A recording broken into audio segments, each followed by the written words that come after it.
হ্যাঁ টিভির পক্ষ থেকে সবাইকে স্বাগতম।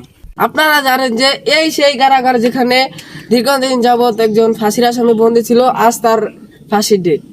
এই মুহূর্তে ফাঁসির আসামিকে বের করা হবে, আপনারা সবাই দেখতে থাকুন। আচ্ছা, আপনার শেষ ইচ্ছাটি কি? আমার কোনো শেষ ইচ্ছা নেই, আমার গরম লাগে। ওই আমার জেল হবে না, ফাঁসি হবে গো।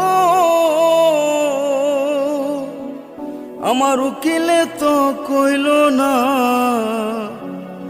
ম্যাজিস্ট্রেট শামসুল হক জামিন দিল না। জেল হবে না, ফাঁসি হবে গো।